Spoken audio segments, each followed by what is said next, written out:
누가복음 11장 1절부터 4절까지 말씀입니다. 누가복음 11장 1절부터 4절까지 말씀 한 절씩 교독하겠습니다. 예수께서 한 곳에서 기도하시고 마치심에 제자 중 하나가 여짜오되 주여 요한이 자기 제자들에게 기도를 가르친 것처럼 같이 우리에게도 가르쳐 주옵소서.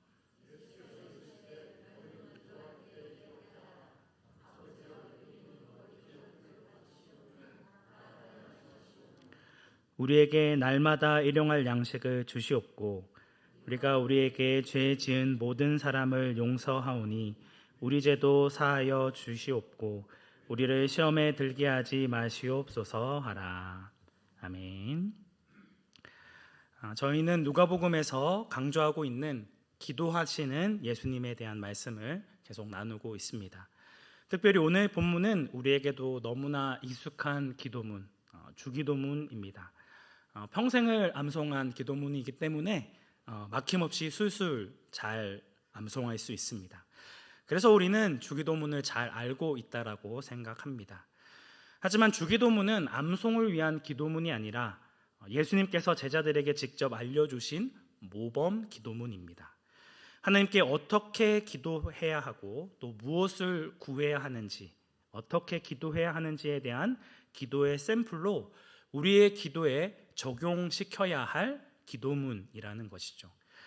주기도문은 신약 성경에서 2번 등장하는데 마태복음 6장과 누가복음 11장에 등장합니다.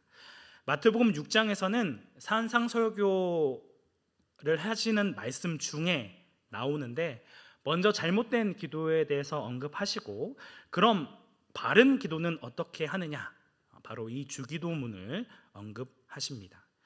오늘 본문의 말씀인 누가복음 11장에서는 예수님께서 하신 설교의 내용, 예수님이 하신 말씀이 아니라 제자들이 먼저 예수님께 묻습니다. 우리 1절 말씀 함께 합독하겠습니다. 예수께서 한 곳에서 기도하시고 마치심에 제자 중 하나가 여짜오되 주여 요한이 자기 제자들에게 기도를 가르친 것 같이 우리에게도 가르쳐 주옵소서. 예수님께서는 여느 때와 마찬가지로 한 곳에 머무르시며 기도를 하셨습니다. 그리고 기도를 마치시고 돌아오셨는데 제자 중 하나가 우리에게도 기도를 가르쳐 달라라고 요청합니다. 이에 대한 예수님의 말씀이 바로 주기도문인 것이죠. 이 마태복음과 누가복음에서 이야기하는 문맥은 다르지만 두 본문 모두 너희는 이렇게 기도하라 라고 말씀하십니다. 이렇게 기도하라는 것은 무조건 이 기도문만 암송해 라는 의미가 아니라 이러한 형식으로 기도하라 라는 의미입니다. 그렇기 때문에 우리는 예수님께서 알려주신 이 주기도문의 형식을 배워야 합니다. 기계적으로 암송하는 것으로 끝나는 것이 아니라 그 내용과 의미를 제대로 알고 기도해야 한다는 것이죠. 우리가 기도 응답을 받지 않는 주된 원인 중 하나는 주님이 가르쳐 주신 형식대로 기도하지 않기 때문입니다. 이 시간을 통해서 주기도문의 내용을 하나하나 살펴보며 우리의 기도를 돌아보고 바꿔나가는 은혜가 있기를 소망합니다. 근데 저희가 본문을 보셔서 알겠지만 이 마태복음의 주기도문보다 누가복음의 주기도문이 좀 더 함축적이고 짧게 언급되고 있는데 저희는 마태복음의 주기도문으로 이 부분들을 살펴보도록 하겠습니다. 네, 저희들이 아까 앞서 말씀드렸던 것처럼 주기도문은 예수님이 제자들에게 가르쳐 주신 모범 기도문입니다. 그래서 아까 말씀드린 대로 이 형식 내용이 무엇인지를 알고 우리의 기도에 적용시켜야 한다는 것이죠. 주기도문의 구조는 총 4부분으로 나눌 수 있습니다. 부른말, 하나님께 요청하는 3가지의 기도, 그리고 우리의 필요를 위한 3가지의 요청 기도, 그리고 가장 마지막 찬양 혹은 송영이라고 부르는 것으로 끝나게 되어집니다. 크게는 2부분, 전반부 기도와 후반부 기도로 나누어질 수 있습니다. 그래서 전반부 기도는 하나님께 간구하는 기도이고, 후반부의 세 가지의 기도는 우리의 필요를 위한 요청 기도라고 할 수 있습니다. 우리가 먼저 하나님의 영광과 하나님의 나라와 뜻을 구할 때에 하나님께서 우리에게 필요한 양식을 주시고 우리의 죄를 용서해 주시며 시험으로부터 보호해 주신다는 것을 이야기하고 있는 것이죠.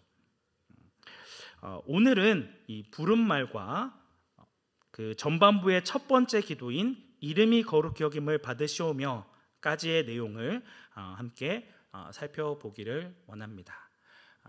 저희는 이제 첫 번째로 이제 부름말을 살펴보겠습니다. 기도는 우리가 부르는 말로 시작되어지는데, 하나님을 어떻게 부르냐에 따라서 이 기도하는 사람이 하나님과 자신의 관계를 어떻게 인식하고 있는지를 볼 수 있는 매우 중요한 부분이라 할 수 있습니다. 그래서 저희 성경에서 한글로 번역되어진 말씀은 하늘에 계신 우리 아버지여입니다만, 헬라어 원문을 보면 아버지 우리 하늘에 계신이라고 해서 아버지가 가장 먼저 앞서서 등장을 하고 있습니다. 그래서 저희는 예수님께서 알려주신 주기도문의 순서대로 하나씩 살펴보기를 원합니다. 가장 먼저 아버지에 대한 부분을 살펴보겠습니다. 사실 호칭은 두 사람과의 관계를 나타내 보여주고 있습니다. 우리가 다른 사람을 부를 때에 쓰는 말로 내가 누구인지, 그리고 상대방이 누구인지 서로의 관계를 잘 알 수 있습니다. 예수님께서는 제자들에게 하나님을 아버지라 부르라고 기도를 알려주셨습니다. 그런데 그냥 아버지가 아니라 어린아이가 아버지를 친근하게 부르는 아빠 아버지라고 부르라고 하고 있는 것이죠. 사실 이 신약 성경에 기록되어진 예수님의 기도 중에 단 한 번을 제외하고는 모두 하나님을 아빠 아버지라고 부르고 있습니다. 사실 우리에게 아빠라는 호칭은 너무나도 익숙하고 친근한 단어이지만, 예수님 당시에는 하나님을 아빠라고 아버지라고 부르면서 기도하는 일은 상상하기 어려웠습니다. 왜 그랬을까요? 유대인들이 생각하는 하나님은 빈틈이 없고 털끝만큼의 빗나감도 허용하지 않는 분이라고 믿었기 때문입니다. 그들이 믿었던 하나님은 인간의 죄악으로 인해 분노가 부글부글 끓는데 간신히 참고 인내하시는 하나님이라고 생각했습니다. 그래서 이런 하나님의 분노를 누그러뜨리기 위해서 끊임없이 제사를 드리고 구제하고 예배를 드려야 한다라고 생각한 것이죠. 조금만 죄를 지으면 소돔과 고모라 같이 우리를 심판하시는 무서운 분이라고 인식을 했던 것입니다. 그래서 이 요아킴 예레미야스라는 신약 학자가 구약 성경과 고대 유대교 문헌들을 빠짐없이 조사했는데 10세기 전까지는 하나님을 아버지라 기도한 예를 찾을 수 없었다고 합니다. 그들에게는 아버지라고 부르는 것 자체가 너무나도 불경스럽고 너무나도 두려운 부분으로 생각을 했다라고 하는 것이죠. 하지만 우리가 유대인들이 하나님에 대해 오해했듯이 우리에게도 하나님을 아버지라 부를 때 커다란 장애물이 있습니다. 그것은 아버지라는 단어를 듣고 말할 때마다 육신의 아버지에 대한 정서가 개입되어 수밖에 없는 한계가 있다는 것이죠. 내가 경험한 육신의 아버지에 대한 이미지가 하나님 아버지에 대한 이미지에 그대로 반영되고 투영될 수밖에 없다는 것입니다. 특히나 자라면서 아버지께 상처를 받은 사람들은 평생 아버지에 대한 분노 때문에 하나님 아버지를 가까이 하고 다가가기가 쉽지 않습니다. 물론 자녀를 위하여 최선을 다하고 사랑으로 키우는 좋은 아버지들도 많이 있지만 이러한 아버지들조차 어떠한 면에서는 결함이 있을 수밖에 없습니다. 모든 자녀의 필요를 다 채워주지 못하는 연약함과 한계가 있다는 것이죠. 하지만 하나님은 이 세상 어느 아버지와도 비교할 수 없는 완전하신 아버지이십니다. 우리가 경험한 아버지의 이미지로 하나님 아버지를 판단하고 생각해서는 안 된다는 것이죠. 우리를 사랑하시는 하나님, 우리를 구원하시기 위해 자신의 독생하신 아들까지 아낌없이 내어주신 그 하나님이 바로 사랑의 하나님이다라는 것을 잊어서는 안 된다는 것입니다. 성 어거스틴은 이렇게 말했습니다. 하나님은 나를 사랑하시되 이 세상에 사랑할 사람이 나 하나밖에 없는 것처럼 사랑하신다. 하나님께서 나를 그 누구보다 여러분 한 사람 한 사람을 사랑으로 품으시고 인도하신다는 것을 믿으십니까? 늘 이러한 하나님의 사랑과 은혜를 기억하며 감사하며 찬양하는 저희들이 되기 원합니다. 그런데 이렇게 사랑이 많으신 하나님은 나의 하나님일 뿐만 아니라 우리의 하나님이시기도 합니다. 이 5절까지밖에 안 되는 짧은 기도문에서 우리라는 단어가 6번이나 반복되고 있습니다. 주기도문은 나 홀로 하는 기도가 아니라 공동체가 함께 기도하는 기도문이라는 것입니다. 마태복음 12장 말씀을 보면 어머니와 동생들이 찾아왔다는 이야기를 들은 예수님께서 이렇게 부르십니다. 누가 내 어머니고 누가 내 동생들이냐 라고 물으시고 이렇게 말씀하십니다. 누구든지 하늘에 계신 내 아버지의 뜻대로 하는 자가 내 형제요 자매요 어머니다 라고 말씀하고 있는 것이죠. 오직 아버지의 뜻대로 순종하는 자가 하나님의 가족이 되는 공동체, 교회 공동체라는 것을 이야기하고 있는 것이죠. 교회는 예수님을 아버지라고 부르는 자들의 모임입니다. 혈연과 학연과 지연을 넘어선 하늘의 새 가족이지요. 그렇기 때문에 우리는 물론 하나님께서 나를 그 누구보다 사랑하시지만 동시에 하나님께서는 우리를 각 한 사람 한 사람으로 부르신 것이 아니라 교회 공동체로 부르시고 아버지의 뜻에 따라 아버지의 말씀에 순종하는 그런 공동체로 우리를 부르셨다는 것을 잊지 말아야 합니다. 지난번에 저랑 제 첫째 딸 사진을 비교한 걸 드린 적이 있는데 결국 아버지와 자녀는 닮을 수밖에 없습니다. 단순히 외모적인 것뿐만 아니라 가치관과 생활 방식 등의 모든 것을 포함하는 것이죠. 어린 자녀가 부모님과 함께 지내면서 자기도 모르는 사이에 부모님의 말투와 걸음 그리고 생각과 가치관을 자연스럽게 닮아가듯이 하나님 아버지께서도 그가 세우신 교회 공동체가 아버지의 마음을 담고 당신의 뜻에 온전히 순종하는 공동체가 되기를 원하신다라고 하는 것입니다. 그렇기 때문에 성도 개개인 한 사람 한 사람만 보면 너무나도 연약하고 부족하지만 함께 믿음의 길을 걸어 나갈 공동체, 동력자를 붙여주셔서 서로 격려하고 함께 분투하며 예수님께서 걸어가신 믿음의 발자취를 따를 수 있도록 인도해 주십니다. 함께 모여 하나님의 아버지 하나님의 이름을 부르며 기도하고 서로 사랑하라는 말씀에 순종하여 서로의 허물을 덮어주고 용서하며 아버지를 닮아가는 공동체로 우리를 세우신다라고 하는 것이죠.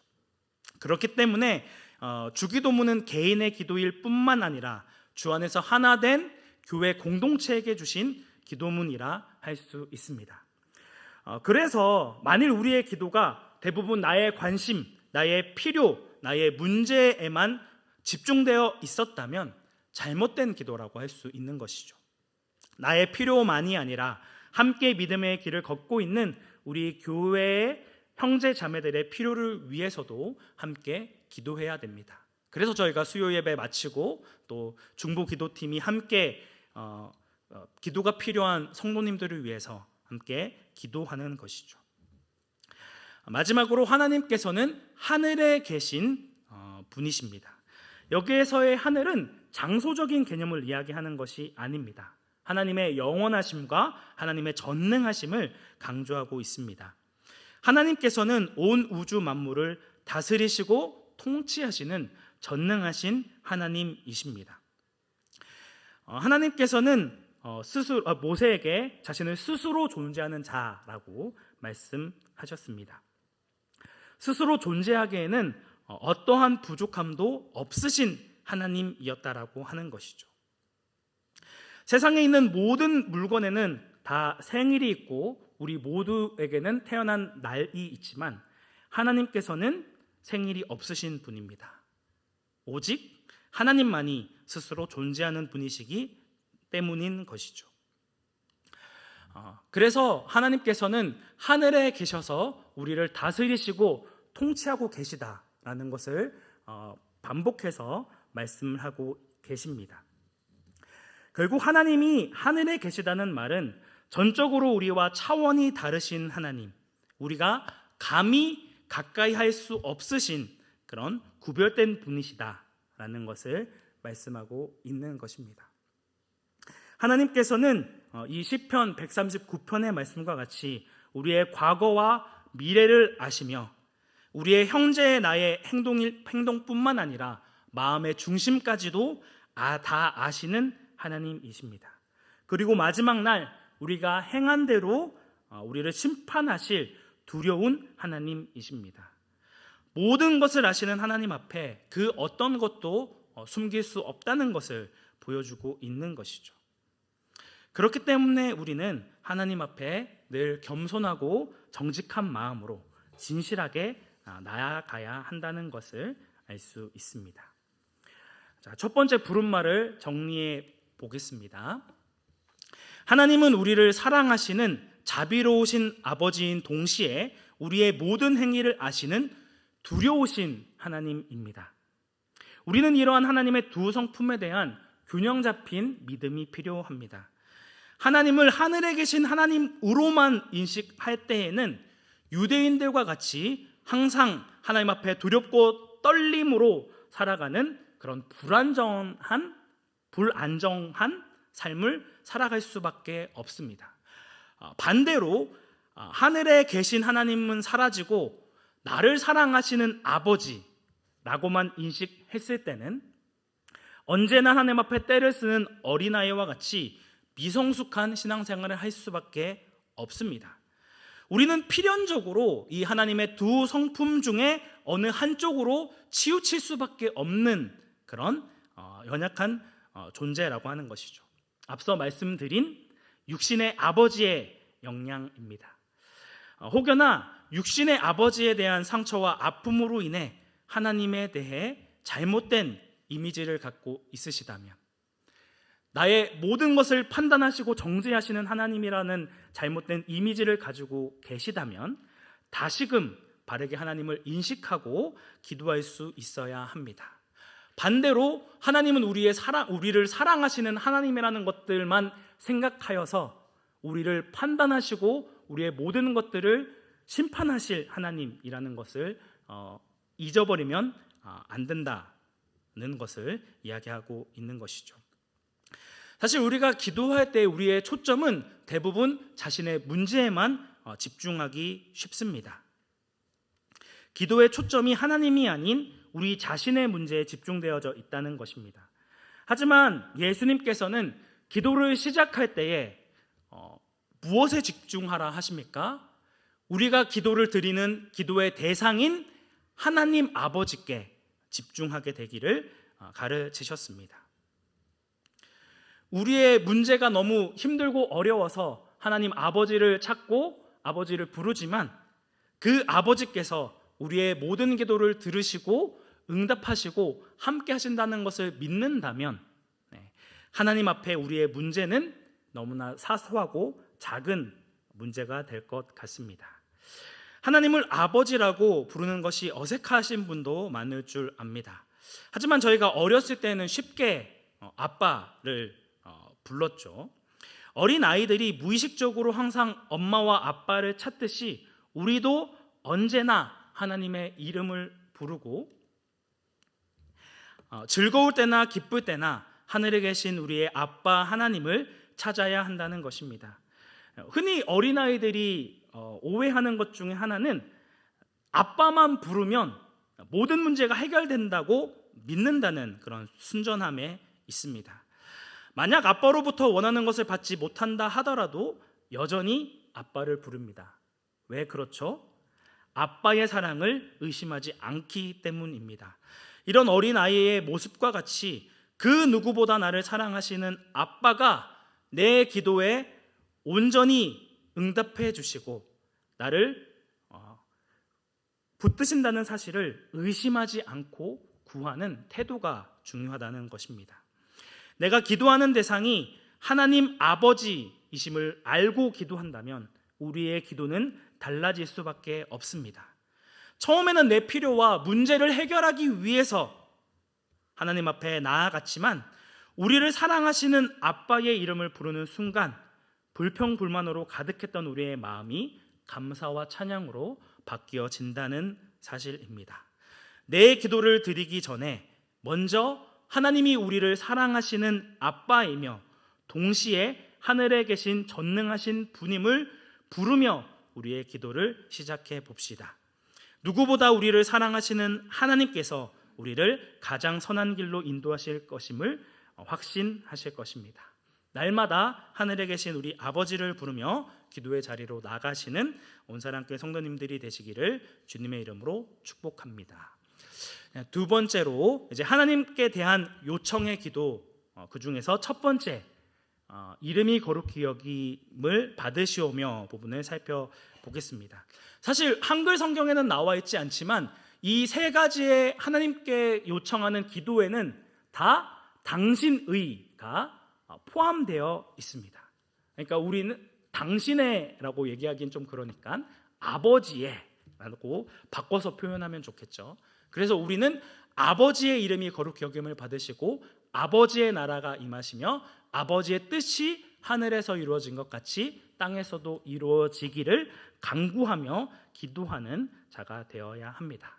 그 중에서 첫 번째 부분 함께 살펴보도록 하겠습니다. 사실 이 하나님의 이름에 대한 부분은 굉장히 많이 존재합니다. 그래서 성경에서 등장하는 하나님의 이름은 무려 26가지나 됩니다. 근데 다 가져오면 너무 힘들 것 같아서 조금만 가져왔습니다. 그래서 구약의 하나님 그리고 신약의 하나님, 이런 하나님의 이름들이 굉장히 많이 불린다는 것을 이야기하고 있습니다. 이를 통해 하나님께서는 우리가 상상하시는 것 이상으로 크신 분이며 우리의 모든 삶을 주관하시고 다스리는 분임을 분명히 보여주고 계십니다. 그렇기 때문에 우리는 이러한 하나님의 이름을 함부로 불러서는 안 됩니다. 10계명의 제3계명이 바로 여호와의 이름을 망령되게 부르지 말라라는 명령입니다. 그리고 레위기 24장 말씀에서는 여호와의 이름을 모독하면 그를 반드시 죽일지니 돌로 쳐서 죽일 것이다 라는 것을 말씀하고 있습니다. 그만큼 하나님의 이름을 업신여기지 말고 귀하게 여기라는 것을 이야기하고 있습니다. 그만큼 이 하나님의 이름이 거룩히 여김을 받는 것이 우리의 기도의 최우선순위의 제목이 되어져야 한다는 것이죠. 사실 나머지 있는 5가지의 기도 제목은 다 이 최우선순위의 기도에 포함된 기도라고 할 수 있습니다. 하나님의 이름이 거룩히 여김을 받는 것보다 더 중요한 기도의 제목은 없다라고 하는 것이죠. 그러면 거룩이라는 단어는 어떤 뜻을 가지고 있을까요? 2가지의 의미가 있습니다. 첫 번째로는 구별하다, 분리하다라는 의미가 있고 두 번째는 도덕적인 완전함을 뜻하는 단어입니다. 그래서 하나님께서는 이 땅을 살아가는 우리와는 완전히 다른 분, 우리와 전적으로 다른 그런 분이라는 것을 이야기하고 있습니다. 앞서 말씀드렸듯이 하나님은 스스로 존재하시는 하나님이십니다. 그 무엇도 의존하지 않고 스스로 아무런 부족함이 없는 완전하신 분이며 유한한 피조물과는 달리 영원하신 하나님이십니다. 우리와는 전적으로 다르신 하나님이신 것이죠. 그래서 하나님이 우리와 전적으로 다르다는 것을 인정하는 것이 곧 그분을 거룩하게 여기는 것이 되어집니다. 하지만 우리의 삶을 돌아보면 우리는 이런 하나님의 거룩하심을 제대로 인정하지 않습니다. 말로는 우리의 모든 삶을 다하여서 하나님 앞에 영광을 올려드린다라고 이야기하지만 교회를 나서는 순간 하나님을 쉽게 잊어버리게 된다는 것이죠. 일상생활에서는 하나님을 찾지 않고 교회에 나올 때에만 찾는 하나님인 경우가 많이 있는 것이죠. 사실상 우리는 하나님의 이름을 거룩하게 할 수 없는 존재입니다. 우리 안에 있는 죄로 말미암아 우리의 모든 지성과 감성과 의지, 우리의 전인격이 부패했기 때문에 온전히 하나님의 이름을 거룩하게 하지 못한다라고 하는 것이죠. 오직 하나님만이 하나님의 이름을 거룩히 여길 수 있습니다. 바로 이 일을 위해 예수님께서 이 땅 가운데 보냄을 받으신 것이죠. 예수님이 이 땅에 오신 가장 중요한 목적은 하나님의 이름을 거룩하게 하기 위함이었습니다. 그래서 여기에 나오는 구절들을 보면 내가 아버지의 이름을 영광스럽게 하기 위해, 아버지의 이름을 나타내기 위해, 아버지의 이름을 그들에게 알게 하기 위해 이 땅 가운데 오셨다라는 것을 이야기하고 있습니다. 예수님의 사역을 한마디로 말한다면 아버지의 이름을 알게 하고 아버지의 이름을 나타내고 영광스럽게 하기 위한 것이다 라는 것을 이야기하고 있는 것이죠. 그럼 예수님은 어떠한 방식으로 하나님의 이름을 거룩히 여기셨을까요? 그것은 예수님이 지신 십자가입니다. 예수님이 우리의 죄를 대신하여 십자가에 죽으신 것은 거룩하신 하나님을 바르게 알고 그런 하나님 앞에서 거룩히 여김을 받도록 하시기 위한 것이었습니다. 이것이 예수님이 기도하신 첫 번째 우선순위를 차지한 기도의 제목이었다라고 하는 것이죠. 그래서 이 첫 번째 요청의 기도를 원문으로 보면 당신의 이름이 거룩해지소서라고 이야기할 수 있습니다. 우리는 예수님의 십자가 사역을 통해 거룩하신 하나님이 우리를 얼마나 사랑하시고 우리를 얼마나 귀하게 여기시는지를 알게 되었습니다. 그 사랑을 아는 자로서 우리가 하나님의 이름을 높이는 그런 존재로 부름받았다는 것을 잊지 말아야 한다는 것이죠. 앞서 말씀드린 대로 우리는 결코 하나님의 이름을 거룩하게 할 수 없습니다.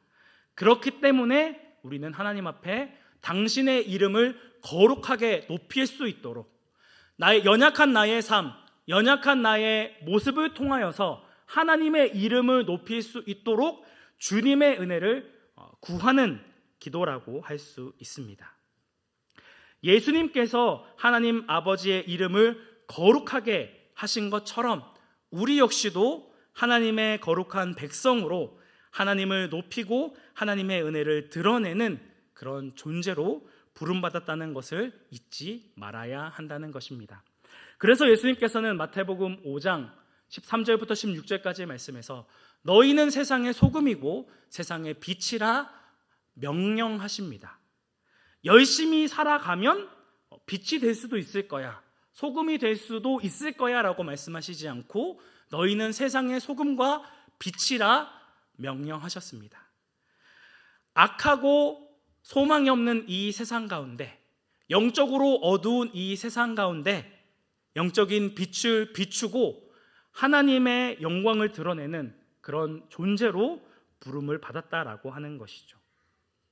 하나님을 알지 못하는 이 세상 사람들이 보이지 않는 하나님을 바르게 알고 그분에게 영광을 올려드릴 수 있는 유일한 방법은 바로 우리의 모습을 통해서입니다. 우리가 행하는 착한 행실을 통해서입니다. 우리가 하나님을 높여드리지 않는다면, 우리가 부름받은 대로 세상의 소금과 빛으로 살아내지 못한다면 이 세상 사람들은 하나님을 높일 수도 하나님을 경배할 수도 없다는 것이죠. 그렇기 때문에 우리는 예수님께서 자신의 모든 인생을 다하여 하나님의 이름을 높이시고 하나님의 이름을 드러내신 것처럼 우리의 삶을 통하여 우리의 착한 행실을 통하여 하나님 아버지께 영광을 돌려드리는 삶을 살아가야 합니다. 베드로전서 2장 12절 말씀에서도 이방인 중에 행실을 선하게 가져서 그 믿음을 비방하는 자들, 하나님을 알지 못하는 이방인들로 하여금 하나님께 영광을 돌리게 하라고 이야기하고 있습니다. 다시 한번 우리가 행하는 행실, 우리가 행하는 삶의 부분에 대해서 이야기를 하고 있습니다. 베드로전서 1장 15절부터 16절까지 말씀은 함께 합독하도록 하겠습니다. 오직 너희를 부르신 거룩한 이처럼 너희도 모든 행실에 거룩한 자가 되라. 기록되었을 때 내가 거룩하니 너희도 거룩할지어다. 아멘. 우리는 결코 거룩한 삶을 살아갈 수 없는 자들이었습니다. 하나님을 영화롭게 하지 못하고 오히려 하나님의 이름을 모욕하고 하나님의 이름을 망령되이 일컬을 수밖에 없는 연약한 죄인들, 탐욕과 욕심에 따라 살아가는 그런 삶을 살 수밖에 없었습니다.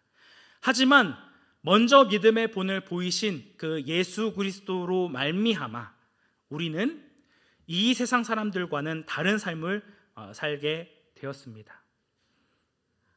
우리를 부르신 거룩하신 하나님처럼 우리도 세상 사람들과 구별된 삶으로 모든 행실에 다른 사람들과는 다른 그런 거룩한 삶을 살아갈 수 있도록 하나님께서 은혜를 베풀어 주시고 함께하여 주셨다라고 하는 것이죠.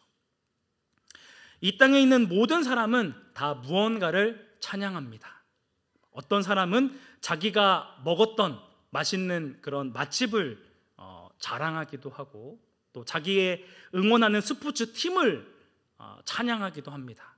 또 요즘 같은 시대에는 자기가 지지하는 정치인을 막 찬양하고 높이기도 하죠.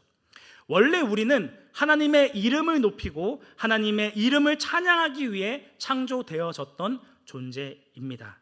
하지만 우리의 죄로 말미암아 이제 더 이상 하나님의 이름을 높이지 않고 자기 자신을 높이고 자신이 사랑하고 자신이 좋아하는 우상을 자랑하고 높이는 그런 왜곡된 삶을 살게 되었습니다. 자신의 행복을 위하여 하나님의 이름을 이용하는 시대가 되어버린 것이죠. 하지만 하나님께서는 예수 그리스도를 믿는 그런 구원받은 자신의 백성들을 통하여 하나님의 이름을 높이고 하나님의 이름을 찬양하는 삶을 살기를 원하시고 바라십니다. 결국 이 첫 번째 요청의 기도는 결국 우리는 누구를 높이는 삶을 살 것인가? 라는 질문으로 마무리되어지게 됩니다. 내 이름을 남기고 싶고 나만 돋보이기 원하는 자아중심적인 세상 가운데서 우리는 하나님의 이름을 높이고 하나님 앞에 영광을 올려드리는 거룩한 백성으로, 구별된 백성으로 살아가고 계십니까? 하나님의 이름을 아무렇지 않게 모욕하고 하나님을 우습게 생각하는 이런 시대 가운데서 온전히 하나님의 이름을 거룩하게 하는 그런 삶을 살아가고 계신지요? 우리의 삶을 통해 세상 사람들이 거짓된 우상에서 벗어나 영원하고도 참되신 하나님을 알게 되기를, 하나님을 하나님답게 인정하고 하나님이 우리와 전적으로 다르신 거룩하신 분이심을 인정하며 오직 하나님 앞에 영광을 돌리기에 힘쓰는 그런 귀한 은혜가 있기를 소망합니다. 이상의 주기도문의 내용을 알게 된 우리는 이러한 내용을 지식적으로만 아는 것에 그치는 것이 아니라 우리의 실제 기도에 적용해야 합니다.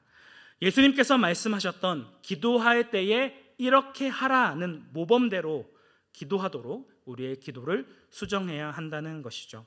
그래서 우리는 주기도문의 내용을 기억하며 하나님 앞에 기도해야 합니다. 가장 먼저 하나님이 우리를 사랑하시는 우리의 아빠, 아버지가 되신다는 것을 기억하며 기도해야 합니다. 우리는 죄와 허물로 죽을 수밖에 없는 존재이지만 그럼에도 우리에게 구원의 은혜를 허락해 주신 그 하나님의 사랑에 감사하며 날마다 하나님의 사랑 가운데 거하는 존귀한 자녀가 되도록 하나님의 뜻을 구하는 자가 되어야 합니다. 또한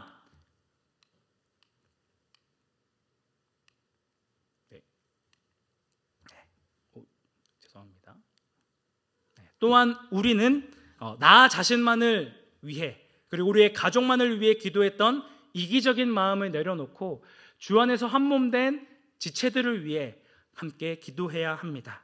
우리 온사랑 교회가 온전히 하나님 앞에 영광을 올려드리고 하나님의 뜻대로 세워지는 아름다운 믿음의 공동체가 되기를 위해서 기도해야 한다는 것이죠. 또한 우리는 하늘에 계신 거룩하신 하나님을 기억하며 기도해야 합니다. 우리의 모든 행동과 우리의 마음의 중심까지 아시는 그 하나님 앞에 우리의 모든 문제를 내려놓고 온전히 겸손한 마음으로 하나님 앞에 서는 자가 되어져야 한다는 것이죠. 또한 우리의 이름이 남겨지기를, 우리의 이름을 높이기를 원하는 세상 가운데서 나의 이름이 아닌 하나님의 이름만을 높이며 세상과는 구별된 삶을 사는 거룩한 백성이 되기를 구하고 간구해야 합니다. 그래서 우리의 선한 행실을 통하여 우리가 행하는 그 예수님이 보여주신 사랑과 희생과 용서의 삶을 살아감으로 하나님을 알지 못하는 사람들이 하나님을 알고 거짓된 우상을 버리고 하나님께로 나아갈 수 있도록, 하나님 앞에 영광을 올려드릴 수 있도록 우리의 삶을 거룩하게 해야 합니다. 그래서 나의 기도가 나 자신의 필요만을 위해서 간구하는 나 중심적인 기도가 아니라 하나님의 영광을 먼저 구하고 하나님께서 함께 믿음의 생활을 살 수 있는 공동체를 위해 기도하고 하나님의 영광을 먼저 구하는 하나님 중심적인 기도를 하는 사람으로 우리의 기도를 바꿔나가는 삶을 살아가야 할 것입니다. 이번 한 주 동안 이러한 주기도문의 내용들을 우리의 머릿속에 떠올리시며 하나님 앞에 기도하며 하나님께서 요청하신 그 기도를 실천하는 우리 온사랑교회 성도님들이 되시기를 주님의 이름으로 축복합니다. 함께 기도하겠습니다. 하늘에 계신 우리 아버지, 주님께서 우리에게 가르쳐 주신 기도와 같이 오직 하나님의 이름만을 높이는 온사랑교회 성도님들이 되기를 원합니다. 하나님을 사랑하기보다 자기 자신을 사랑하고 하나님의 뜻이 이루어지기 구하기보다 내 뜻과 내가 원하는 소원을 위해 간구하는 우리의 잘못된 기도를 내려놓고 다시금 주님의 영광을 위해 살아가는 저희들이 되기 원합니다. 하나님의 이름이 거룩히 여김을 받지 않고 만홀히 여기는 이 땅 가운데 오직 주님만을 높이는 저희들이 되기 원합니다. 하나님의 통치를 거부하고 자신의 힘과 능력으로 살아갈 수 있다고 주장하는 교만한 세상 가운데 오직 주님만을 높이는 저희 온사랑교회가 되게 하여 주옵소서. 날마다 그 하나님의 다스림에 순종하며 하나님의 나라와 의를 위하여 살아가는 믿음의 백성 되게 하여 주옵소서. 우리의 찬양을 받으시기에 합당하신 예수님의 이름으로 기도드립니다. 아멘.